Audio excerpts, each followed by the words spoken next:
What's going on, guys? And welcome in to the Bench is Clear podcast, where we cover the best rivalry in all of sports. I am Jesse Gutierrez, and I represent the side of the San Francisco Giants. I'm Tyler Cohen. I represent the 2020 World Series champion Los Angeles Dodgers. And just before you get all, crybaby pissy, Jesse, once the season starts, I'll drop the 2020 World Series champion because it doesn't matter anymore. Really?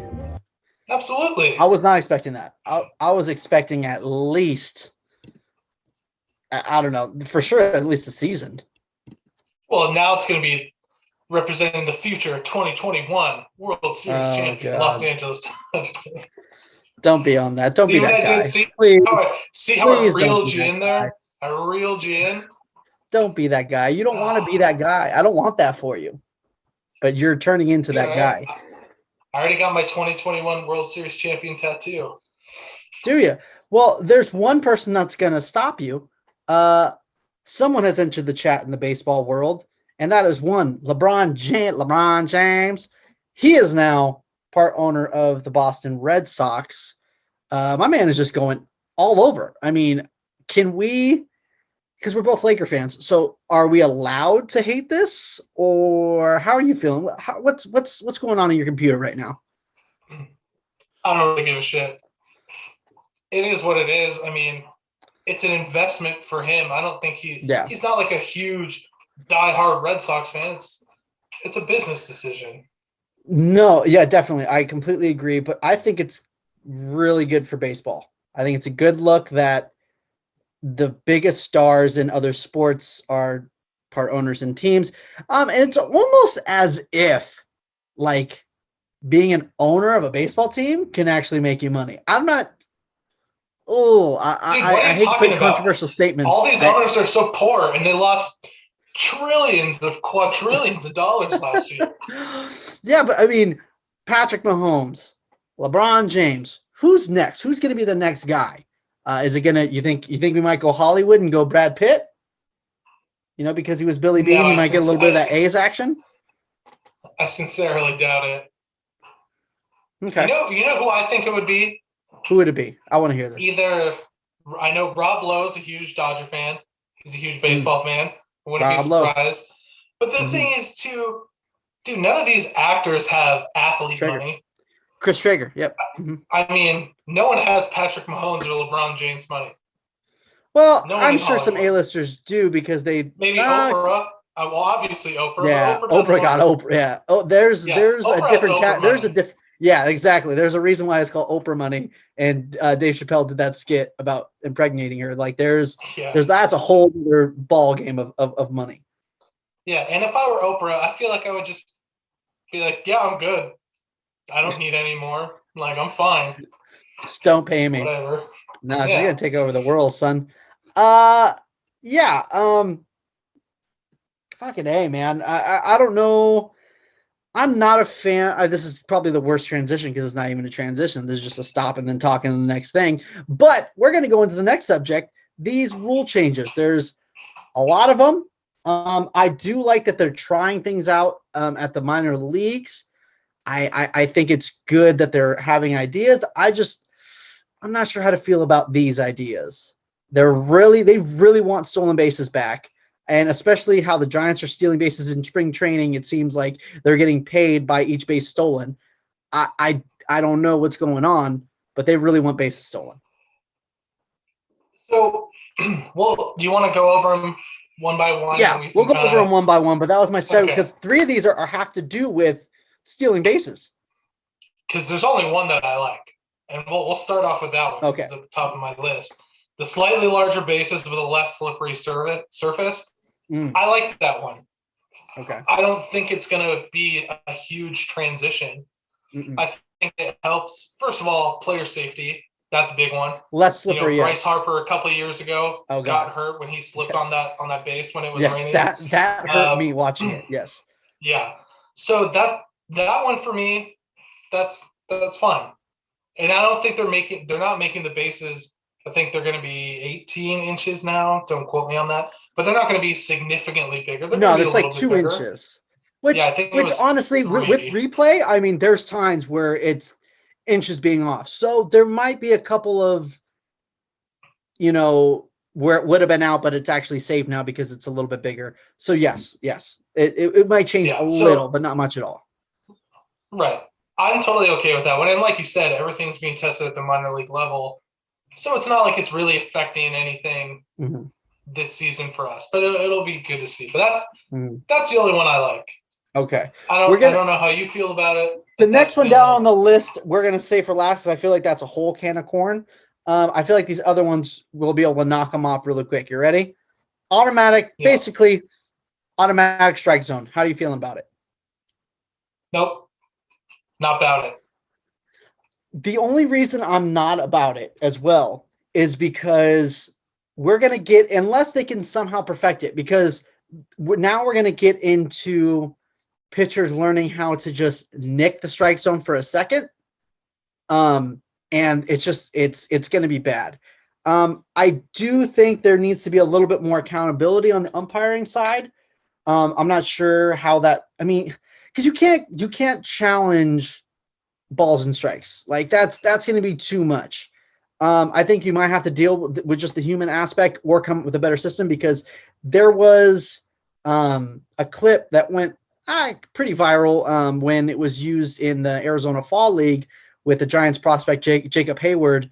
It was, I mean, in no way would have been called a strike. In there's just no way. It was a breaking pitch that just went like nicked it and completely dropped. Like I think it even hit the ground or something. It was just no way would have been called a strike, but it nicked the strike zone for a second, so automatically they call it a strike. But then he was like, "What the fuck?" And then the umpire threw him out because they said he was arguing when he was just like, "Dude, I wasn't talking to you." Right. Yeah, I don't know, man. I'm not about it. Mm-hmm. I would Let be me about. rephrase. I'm curious to see what it would look like Right at a higher competitive level. So I don't know if this one is single A, double A, triple A. This one is low A, Southeast only. So it's even in one league in low A. Yeah. I mean, yeah, I'm curious to see what it looks like, but I like the human aspect of umpiring, but I also think there needs to be a more defined, this is the strike zone. You all need to pretty much abide by this strike zone instead of having your own strike zone. So I'm open to it. I would like an automatic strike zone. I would be open to stay, and I would also be open to automatic strike zone if they can somehow get away from those like nicks of the strike zone and then they're the ball in the dirt. Right. That's not something that you want to see. So next, 15-second pitch clock. Stupid. Absolutely stupid. I like that they're starting it at the minor leagues, kind of training. I think that it should be implemented throughout the minor leagues. But when it comes to big games, I mean, because it's kind of murder. I'm sorry. I know Kenley Jansen, he is an amazing talent. But sometimes when you're watching a game, it's like, fuck, dude, can you just throw a fucking pitch already? You're up there for like 20 minutes between pitches. It gets a little annoying. Yeah, well, any diehard Dodger fan will be very excited to know that, Pedro Baez is gone this year because he was the worst. I mean, we're talking like 45 seconds in between pitches. So I get where people are coming from, but I just don't think it can be rushed like that. I think that's going to be a huge disadvantage to some guys. And like you were saying, if you implement it now, do some guys get grandfathered in who have been doing it this way, like Kenley Jansen, who's in their 30s? It would be kind of unfair to just throw it on him now. No. So I don't like it, because the other thing too is, how much time are we really shaving off of a game? No. Is shaving off 5 minutes really going to bring fans? No, I don't think so. You just have to market the game better. Stop fucking up the game and start marketing the players. What I'm saying is I don't think it's, I mean, I think that's what Manfred is saying. It's to cut down, but what it, in my head, sometimes it's not exactly, it's going to make the game shorter, as to me, it's like, fuck, dude, 20 minutes between each pitch. Like, damn it, it's a little much. And I don't think it should be implemented in the major leagues at all, ever. But I'm saying if they do it throughout the minor leagues, like now, throughout the minor leagues, just boom, then guys have that programmed. So it'll be less rare. Is that am I saying that right? Less rare. How stupid does that sound? It won't be as common for guys to have 20 minutes between each pitch, and we'll have to deal with it every once in a while. Yeah, I see what you're saying. Mm-hmm. I still don't like it, but I see what you're saying. All right, now back to things to help stolen bases. A requirement that a pitcher step off the rubber for a pickup attempt, basically eliminating lefty pickoff moves. Dumb. Yeah, I mean, it is a little. I mean, you're just have an advantage as a lefty for that reason, but I don't know. Some of these pickoff moves are like I'm sorry, Uris's pickup move is a fucking balk, dude. No, like it's wrong, bad. It's pretty bad. Wrong. It's fucking bad, dude. You're wrong. It's a balk. I'm sorry. Sometimes Jesus, it's like, how many advantages are we gonna give to the runner? Are we gonna, be like, how many advantages do the hitter? The hitter never gets advantages. It's always the pitchers. If you lead off more than 20 feet, you get a head start too. I mean, Jesus Christ, what are we doing? Yeah, and that's basically leading into the next one. The limit of 2 pickoff plays, like I just don't understand how that's good. Like all they're gonna do is just really lead off, make him throw over twice, or the guy's just not gonna throw over, and it's just gonna be almost a free range of stolen bases. That one is got to be the dumbest one I've heard. And how many? I feel like there's only a small set of guys that they're gonna throw over to first anyways. If someone like Yasmani Grandal's on first base, no one's going to throw over there because he's slower than shit. Mm-hmm. So, again, how much time are we saving? There's probably only 1 or 2 guys in a lineup that you're really concerned about actually running. I think what it's going to do is they're trying to, it sounds from a lot of these rules, they're trying to encourage more stolen bases. And I think what it is, if knowing that the guy has only 2 throws, you're going to try to encourage getting thrown over to. So he goes thrown over twice, then you get to take you get to just walk to your base, basically. You can't throw over. Like that's an automatic stolen base. Yeah, but so here's my problem. So then you're going to see a runner take a 20-foot lead? Exactly. That's what I'm saying. Anything about it except nothing. Step off, and then he goes back. And then you actually throw, and it's going to be a pitch out. Well, yeah, you can't even do that. If he steps off, what are you going to do? You can't throw me out. Well, no, he can just step. Once you step off, I think they would just call it. They would just like he's calling time. I would fucking hope so, or something, because it's just I don't understand it. But Donnie Barrels is a fucking maniac with that bases clearing double. Yeah, I don't understand it. I don't understand how this is good. I don't understand how someone proposes and then a board of people were like, that's a great idea. We should definitely do that. Yeah. And I think the other thing too is, dude, I think just analytics have killed stolen bases. I feel like that might be the big thing behind why we're not seeing so many stolen bases. And I don't think even if these rules were implemented, I don't know how many more stolen bases we would actually see. I think, and again, it's not like fans are like, you know what we need? More stolen bases. Stolen bases are nice. I love when it happens, but it's not like I'm watching a game and just being like, I don't want to be a part of Major League Baseball anymore unless they implement these horrible dog shit rules. Yeah. I think the only thing that can help it is if they make how they made the bases 2 inches bigger. Technically it'd be 4 inches, because if it's 2 and 2, boom, math. Yeah. I know I passed first grade math.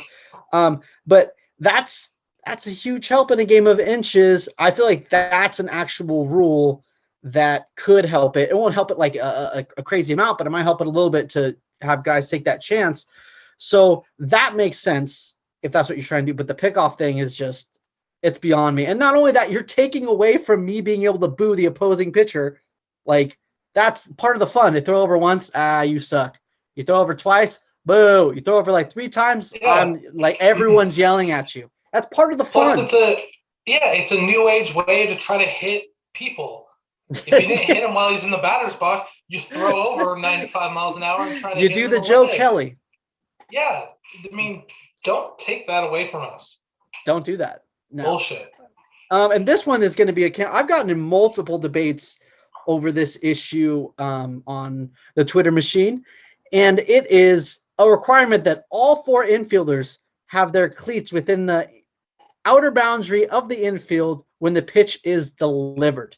Basically, a step to banning the shift. And technically, it's not even banning the shift. They're still going to go over to the side. It's just you can't have a guy all the way in left field. Right so it's field? taken away. Yeah, left or right field, whatever. Mostly it's done against lefties. So yeah, right field. You have to correct me. You have to be a dick. You had to go there. Yeah. Everyone knew what I was talking about. Okay. No, they did. They're like, wow, this jackass really doesn't know anything. What a loser. Oh gosh. So basically, so how do you feel about that rule and the shift? So I want to hear what you have to say first. Okay. Oh, okay. I like it. Because I'm curious if we're going to turn this around on you. Okay. People. All right. No, yes. So this rule, I actually don't particularly hate it.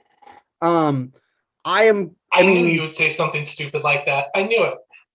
Keep going. Because it's not a complete ban of the shift. It's just saying, hey, don't have infielders in the outfield. I can see where they're going. I could fuck with it a little bit. I wouldn't hate it, is what I'm saying. I like it a little bit. I don't mind it. But as far as banning the shift entirely, I dislike it. I fucking hate it. And it's I know the argument when you say, okay, well, hit the other way or bunt. And then the new age argument is you don't want your 3-4 hole hitter bunting because you basically they don't want singles. You're taking away the doubles and the triples. They don't want their 3 and 4 hitters hitting singles. So we're discounting singles now.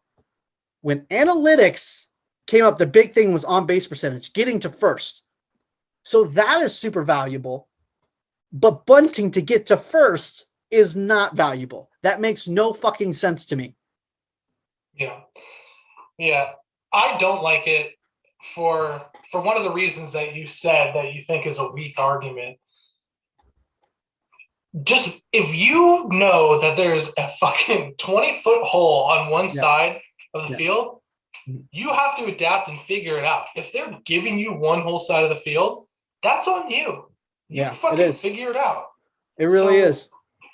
I mean, believe me, I loved when I saw any ball going up the middle past the pitcher, and I knew it was a single. I loved that when I was younger. Like, oh, that's a single. And now it's just there's a guy right behind second base.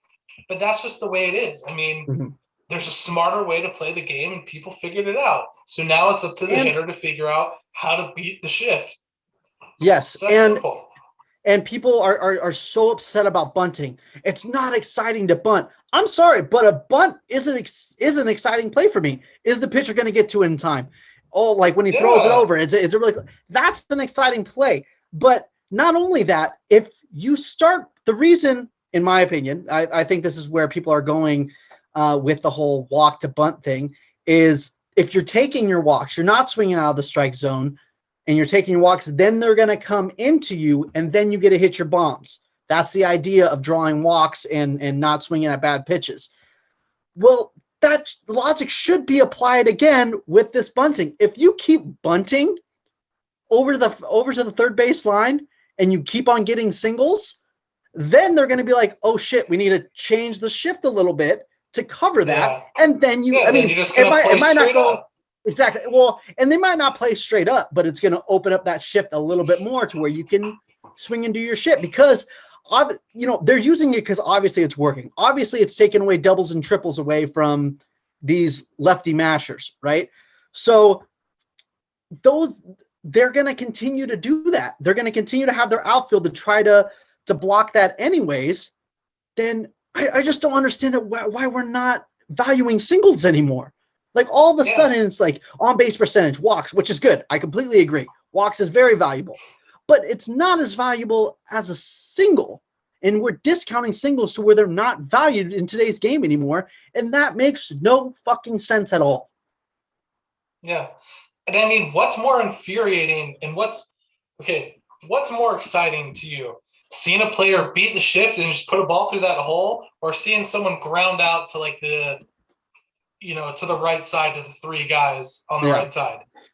Like, fuck you, it's not exciting. Yeah. And the other thing too is, if they're playing you to pull and they're pulling that shift, dude, if you maybe not a bunt, but I mean, if you just put one on the ground, that's probably a double, because if the outfield, I mean, obviously the shift is drastic, but if they're playing you to pull a little bit too, that's a fucking double. Yeah. I mean, sure, it's not going off the wall, but it's still a double. The argument is it's very hard to do that, to bunt for a double or to swing. If your swing is to pull and everything, their argument is it's very hard to do that. It's almost basically their argument is, I'm not saying that it's the same thing trying to hit for that double than to just hit against the shift and hope it finds a hole. That's their argument. I don't know if the numbers match up to that, but if you have a guaranteed single, why not take it? I mean, if teams didn't care about that, then why wouldn't they just walk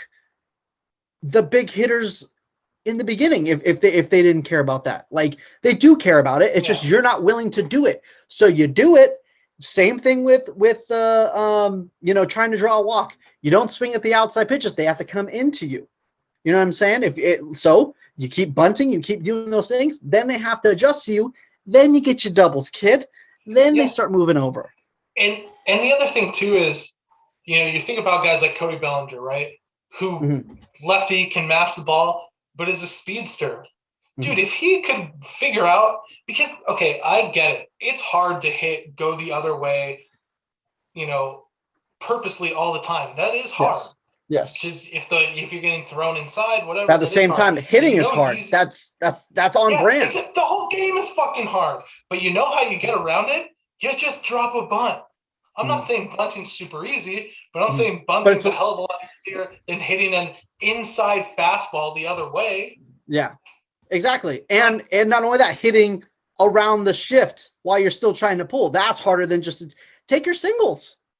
People are like so amazed by, this guy takes his walks. He is such an asset to the game. On base percentage, which is good. I'm not trying to be old guy. I hate analytics and on base percentage is bad, because it is good. What I'm saying is if that's good, why the fuck isn't a bunt single good?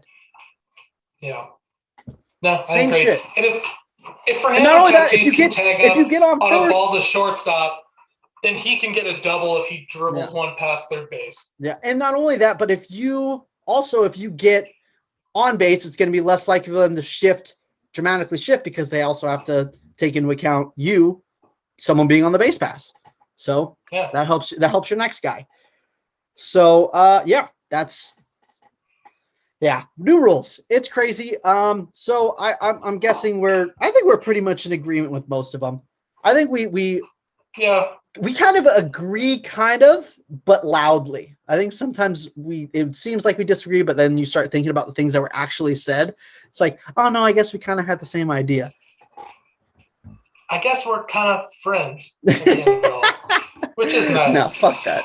Fuck you. So speaking of new rules, I don't know if anyone listening has seen this.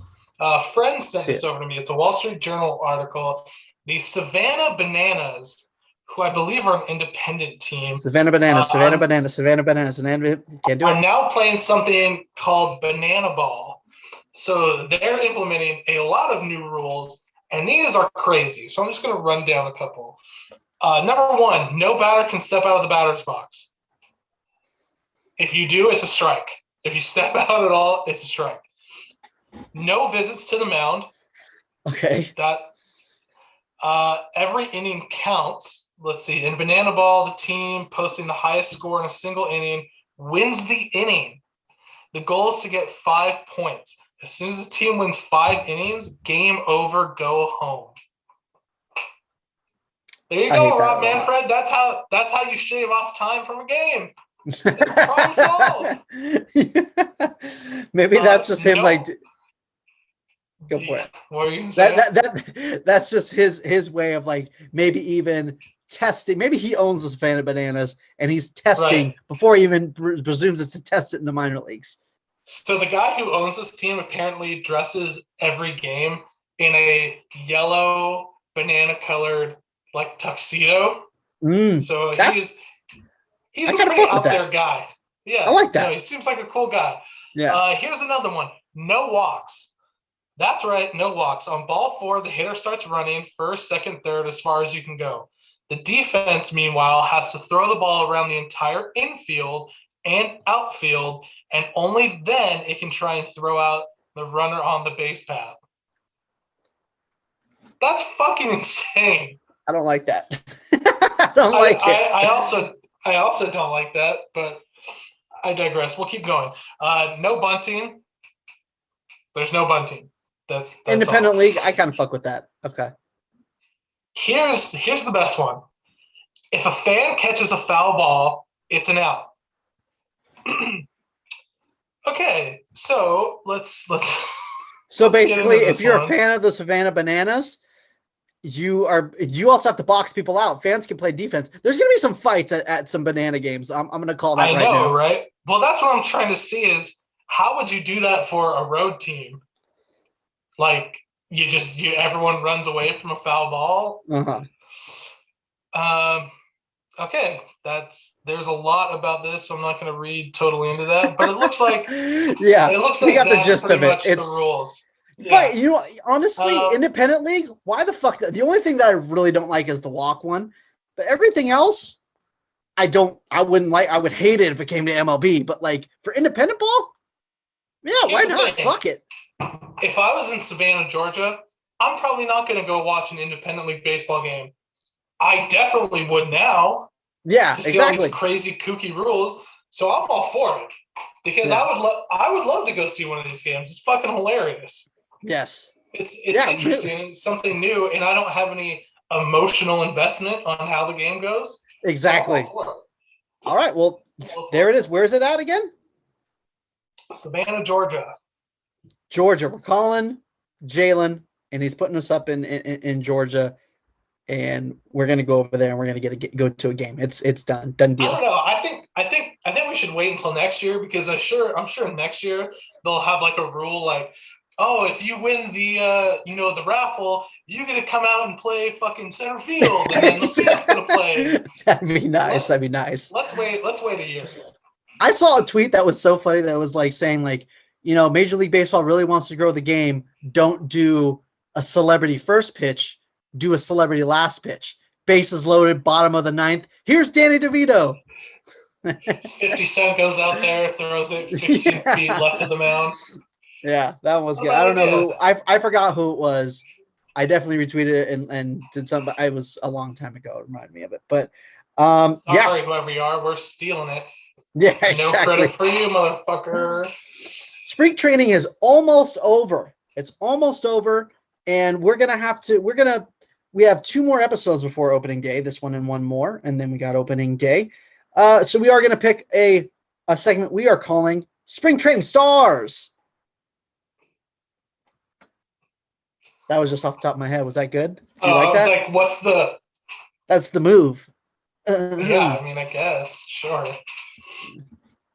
All right. So Spring Training Stars. Spring Training Stars. We're going to go first with 1, Logan Webb. Changeup looking nasty as ever, just doing the damn thing. I mean, 6 innings, 10 Ks, only a 0.5 whip, but the most impressive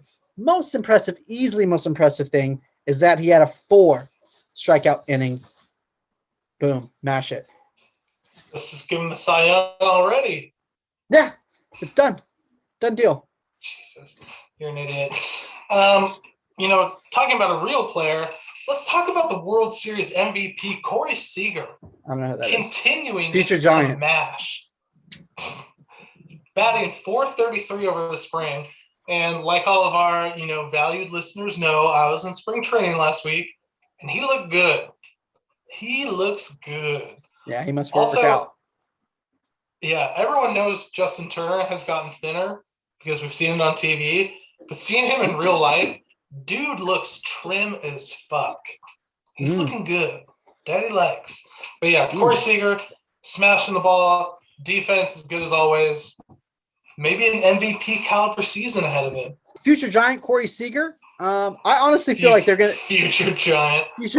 They are gonna make a play at some shortstops next year for sure. That they're expected to, and honestly, they should honestly think about overpaying for Corey Seager, because not only are you paying for a Corey Seager, but you're also taking him away from the Dodgers.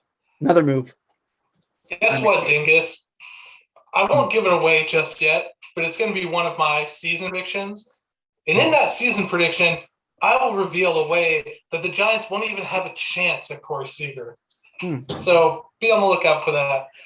They're gonna run out of money. They're gonna run out of money eventually. So I mean, they can't just keep more and more and more and more and more. So they're gonna have to pick and choose. You either got to give up Belly, you got to give up Seager, you got to give up one dude. You do.